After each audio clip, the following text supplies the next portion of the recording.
partner wants to charge me for his help with a project. My partner, M33, wants me, F33, to give him half ownership for his help on a personal project that I'm starting. Is this normal? Is it reasonable? My project requires a website. He's a programmer. The idea was mine and I can do the light front-end aspects for the site. But I need help with the back-end. For his help, he wants half ownership and half of any profits. Full, flat service payment to a stranger seems obvious, but this seems extreme for someone you've been with for 9 years. Am I overthinking this? My dad was in the construction business. My mom wanted an addition on our house so she could work from home. He built it. He didn't make her pay him for his months of work and labor or demand part of her income go to him. Are these different? If so, how? Edit. Several people have asked for more clarification. We are engaged. We've had a similar project that lasted for years where proceeds were split evenly. However, he eventually stopped doing any work on it for long spans of time while insisting he still deserved equal shares. He seems disinterested in flat payment for his work. I've asked for a figure,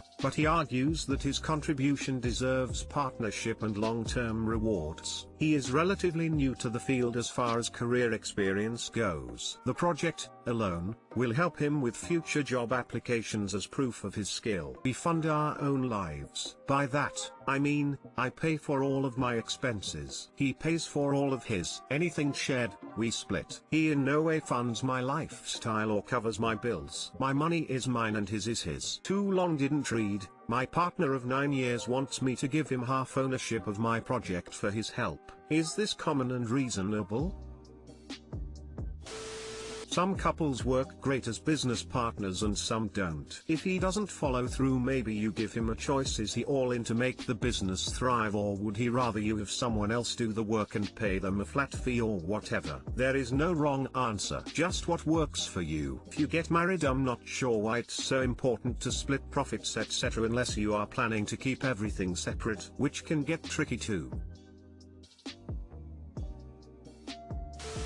Sounds rather opportunistic. Asking for payment is normal, asking for half ownership is not. Normally I'd say just offer him market rate with a work for hire contract, but with the way he's already tried to latch onto your project, I'd hire someone else and keep him completely out of it. You wouldn't give a random professional programmer you hired half ownership in your business in exchange for doing this work, so don't do it for him. It's not a commensurate cost for the work he'll fail doing. Emo, just save the drama and pay someone else to do it.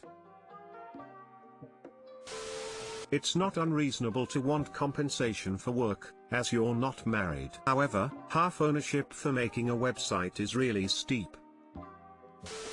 It would be smarter not to mix work and pleasure. But if you insist on working with your partner, I like the suggestion that you get a quote from an unrelated third party, and use that to establish a rate of value. I get paid for my time. I certainly don't mind giving general advice to someone I'm dating, but if I actually put in a substantial amount of work on a project for her, that would be time that I'm not working for a paying client. That's opportunity cost. It's completely fair for your partner to want to get paid for his time, and it's completely fair for you to want to pay market value. You might find it easier to pay market value to someone you're not romantically involved with because emotions won't get mixed up in the negotiation.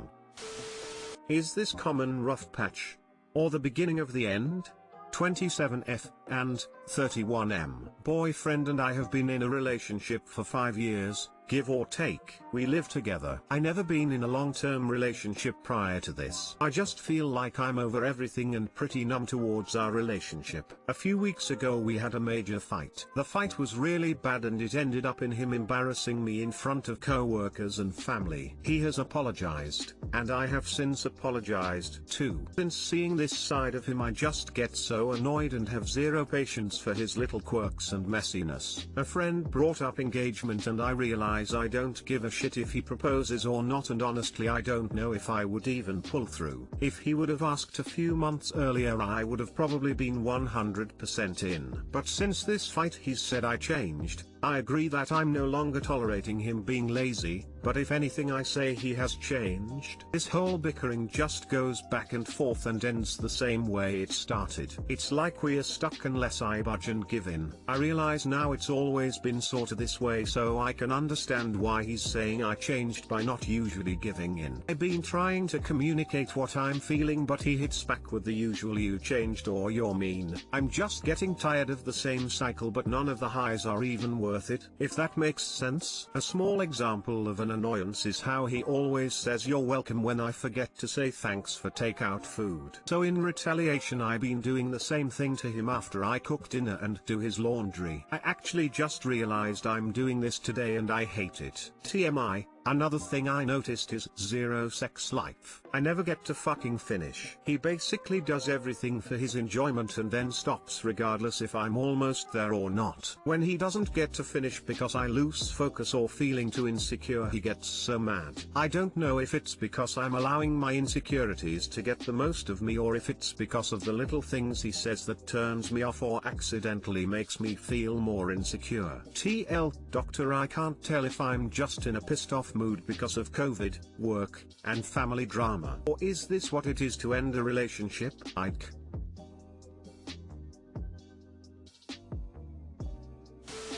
The entire point of dating is to get to know each other in all sorts of situations to see if you are compatible for the long haul. It seems you've been collecting some important data in that regard. Consider it carefully.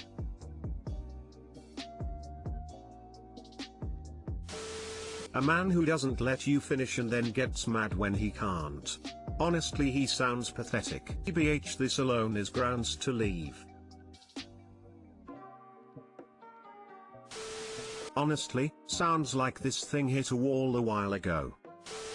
For him to keep telling you that you've changed because you're standing up to him is a red flag. And when you're trying to talk to him about what you're feeling and he just shuts you down is another red flag. Has it always been like that? He just gets to do whatever he wants and you have to go along with it? Reading this actually starting giving me flashbacks of my past relationship that was very emotionally and mentally abusive. Once I realized what I was actually neck deep in and started to push back on his BS, he did the same thing, telling me I was the one doing all the things he was actually doing. Generally I would say couples therapy, however, I would say this sounds like the end of the relationship. He clearly doesn't want you standing up for yourself and wants to be in control. Also F him for getting mad if he doesn't get off during sex. Sex is supposed to be about mutual satisfaction and fun, not him getting a nut every single time. The more I think of it, the more I say throw the whole man away.